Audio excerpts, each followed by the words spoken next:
Nuestro compañero Julio César Montoya hoy en su informe especial estuvo con el abogado Carlos Mario Vélez, hablando sobre el tema de por qué los delincuentes son dejados en libertad tras haber sido capturados. Pues muy buenas noches, televidentes, y precisamente en nuestro informe de hoy queremos hablar de un tema específico y que también pues ha causado, digámoslo así, revuelo en muchas oportunidades en la ciudad de Cartago. Tiene que ver con la captura de delincuentes y que luego quedan en libertad. Muchos se preguntan por qué ocurren este tipo de cosas cuando incluso las autoridades llevan a cabo aprehensiones y a los días consiguientes pues vemos a los delincuentes en la calle, conocemos la información de que los delincuentes fueron dejados en libertad. Para eso hemos querido consultar a un especialista y hemos llegado hasta el abogado de la ciudad de Cartago, Carlos Mario Vélez, especialista en Derecho Penal. Abogado, bienvenido a CNC Noticias y gracias por estar con nosotros. Muchas gracias, buenas noches a toda la audiencia de CNC Noticias. Bueno, abogado, ¿por qué en la vida cotidiana vemos cómo la policía captura delincuentes, pero al momento de llevarlos ante un juez, ellos quedan en libertad? Bueno, primero que todo hay que explicarle a la ciudadanía que todas las personas tenemos derechos, tenemos garantías, sí, que la misma Constitución nos ha dado. En el caso cuando capturan a un delincuente, sí, por muy delincuente que sea, pues también se le deben respetar unas garantías constitucionales, sí. Es en este caso donde nuestra Policía Nacional, sí, se debe capacitar muy bien para hacer bien las capturas.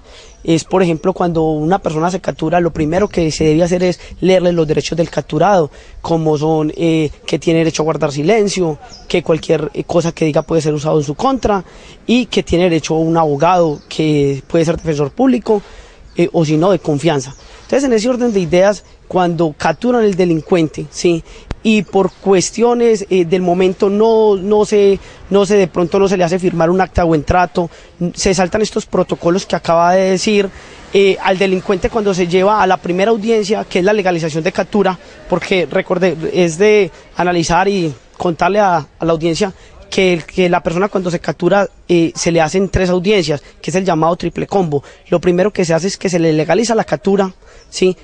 Como su nombre lo dice, se mira que la captura se haya dado con todos los protocolos y que no se le hayan violado garantías constitucionales. La segunda es que se le formula la imputación, se le dice al delincuente por qué delito se está juzgando, ¿sí? Se va a investigar para ver si acepta o no.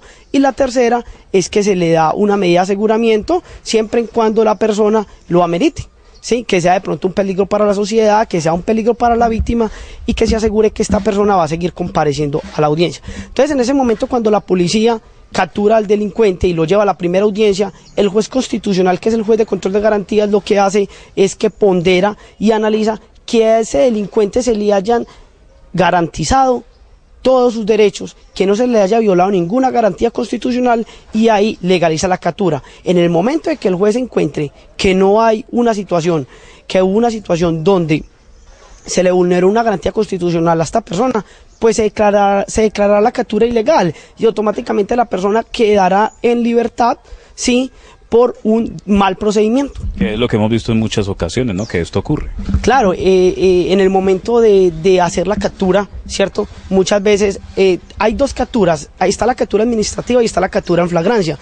La captura administrativa se da cuando hay una orden judicial previa, ¿sí?, por unos acontecimientos o por ejemplo los allanamientos cuando los hacen, ¿sí?, y hay una orden. Las otras capturas se dan la captura que se llama en flagrancia, ¿sí?, que es con las manos en la masa. Entonces, en ese momento se tiene que seguir unos protocolos, ¿sí?, del manual de policía, pero donde el agente de policía no haga esto bien, automáticamente la captura se cae o el elemento material probatorio o el objeto, que es el objeto, se vería viciado y se contaminaría esta prueba.